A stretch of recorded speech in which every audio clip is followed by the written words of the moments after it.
I'm Idiotech, and today I'm going to review Dark Echo for PC. So this is a small indie game that came out of a London Dare competition. Now, the idea of this competition was minimalism, right? That was the theme. So essentially how this game works is as follows. You're blind, and you're sort of in a dungeon, I assume, and you're forced to navigate the environment using sound. Now, I saw this on Steam, and I thought it was a really interesting idea, so I reached out to the developer. They gave me a key, and now I'm going to give you the review. So if you somehow have a problem with people receiving keys for free, and you think that that kind of thing biases me in some way, please feel free to tune out. Otherwise, we'll move on to the review. So I'm happy to report, for the most part, this game runs well. I've had no game-breaking bugs of any kind, no crashes, and it runs at 60 FPS. So that's all good. I did have one small bug in the tutorials where the game asked me to press the wrong button, which was a bit strange to be honest, and I hope they fix that. But overall, guys, if you're the kind of person who worries about technical issues when buying a game, there's nothing to worry about here.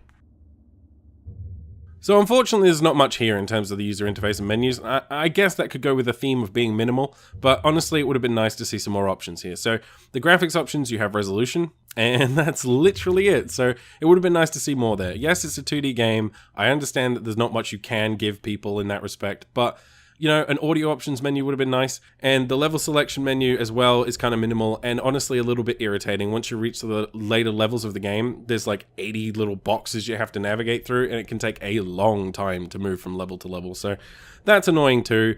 It would have been nice if they'd fleshed this out more. I understand why they didn't, but you know, as always, I'm going to criticize that kind of thing. So there isn't much to speak about, so we'll move on.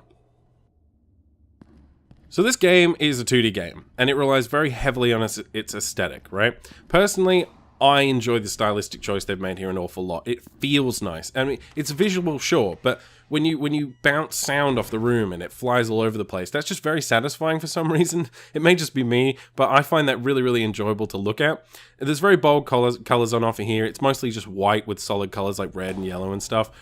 And I like it, honestly. I like it a lot. I think it serves the mechanic well. You know, sure, it's simple and it's minimalistic, but that's not a bad thing necessarily. If it does what it needs to do, and it does in this case, then, you know, it's good. And I enjoy looking at it a lot. Like, I'll just sit there and ping over and over and over again for some reason. I really like the way that it looks, the way sound bounces around off the room.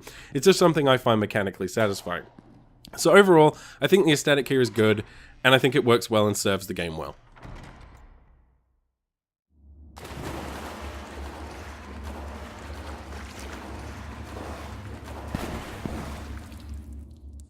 So this is the most important aspect of the game, right? Sound is clearly the strongest aspect of this game, by far, and it should be considering the primary mechanic is based around it, right? So the atmosphere this game manages to evoke is absolutely superb. I really, really enjoy the sound in this game.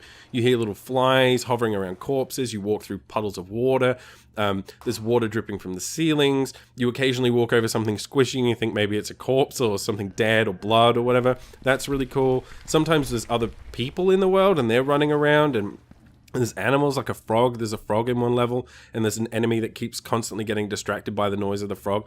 All that stuff's really cool. I mean, like, it evokes this really strong, thick atmosphere, and it builds this world, and you'll never actually see the world because it's completely black, but you get this sense that you're in some kind of dark dungeon and you're trying to escape, and there's these like monsters, I guess, trying to kill you. And it just, I don't know, it evokes this really strong atmosphere, and I found it really, really enjoyable. Now, that being said, it is the kind of game that does require some investment on your part in terms of time and, you know, maybe wearing a pair of headphones, sitting in a dark room, and really trying to get involved in it. It can be a very, very tense experience, almost a horror-like experience if you give it a chance. So, honestly, in terms of sound, I have no complaints at all. It is the most awesome part of this game by far, and it should be. So the game doesn't really have game modes, and in terms of a story, I guess it sort of does, but you kind of have to work it out for yourself. It doesn't explicitly tell you what's going on. Now, there are 80 levels, and if you just think of them as like levels, traditional levels in a platformer, for example, and each level has a new twist or mechanic on offer that you have to deal with, and for the most part, the level design is good. The game doesn't really handhold you, and this can be both a good and a bad thing. There is a lot of trial and error involved, so you may have to find yourself repeating a level, not the early levels, but the later levels, like maybe like 10, even 20 times to work out how to get through them, and that can become pretty frustrating, if I'm honest. Now, it's kind of, with games, you know, it can also be satisfying, obviously. If you work it out, you do feel good. And that's kind of the problem that you often have when designing a game, is you have to find a way to balance difficulty, right? And for the most part, this game does a good job of that. Now, that being said, there were moments where I wanted to stop playing, or I wanted to throw my controller across the room because I got quite frustrated with some of the mechanics. There are some mechanics that are slightly irritating where you can't see the thing that's killing you, and that can get annoying. But when you do, for the most part, work it out, you do feel quite clever, and you feel like you've achieved something. So it is a balance, you know, and if you're the kind of person that likes some challenge in your video games, it's certainly on offer here. Not in the early levels, but certainly in the later levels.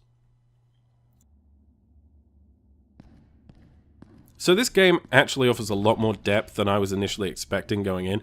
I thought it was going to be quite a unique and interesting mechanic, but wouldn't really get fleshed out very well. And honestly, it has been. It's a lot more deep than I thought it was going to be, certainly. So I was playing the game, for example, and I said to myself, oh, it'd be cool if there was stealth in this game. Next level, they introduced stealth. And then I thought to myself, it'd be cool if they gave you a mechanic to distract these enemies. Next level, they gave me a mechanic to distract the enemies. So yeah, you can stealth, you can throw rocks to distract enemies, you can ping to reveal your environment, and you can do that in sort of varying degrees. So if you hold the button, it will ping stronger waves of sound outwards. But the risk you run with that is attracting enemies.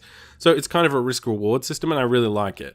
There's other things as well. You've got environmental interactions, so you can like hide behind objects, and that will reduce the amount of sound that's bounced in a certain direction, so you can avoid like attracting enemies, which I like a lot. There's also like cave-ins and stuff, and objects in the world that will like kill you that you have to avoid, slippery surfaces, things like that. There's a hell of a lot here, honestly, guys. It's a lot deeper than I thought it was going to be, and for the most part, it's good.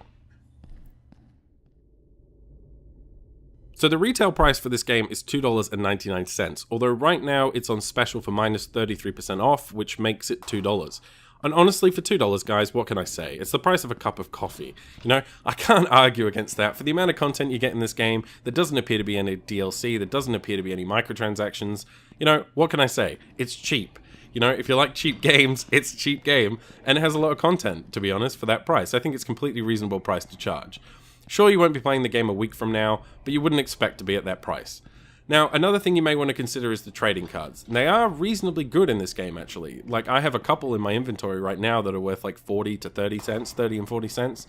So, if you are buying this game, and you do buy cheap games in general, that is something to always consider, because you can always sell those trading cards and make some of your money back.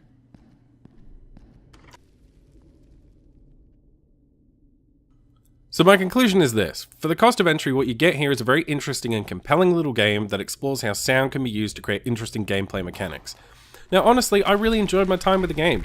I was frustrated at points, yes. I almost stopped playing at one point, but it's a good game, guys. And, you know, that can't be said for a lot of indie games these days. There was a time when indie games were actually good on Steam. And since Greenlight came to be, and we were asked to pay $10 for a grass simulator, for example, you know, people maybe have lost a little bit of faith in indie games. And if you're one of those guys who only plays AAA games and has no interest in indie games, you know, it might be worth looking at some of these games, guys. I mean, you know, sure, a lot of them are crap, but this game isn't. It's actually a good game. I enjoyed my time with it. And for the price, guys, I can't recommend it enough.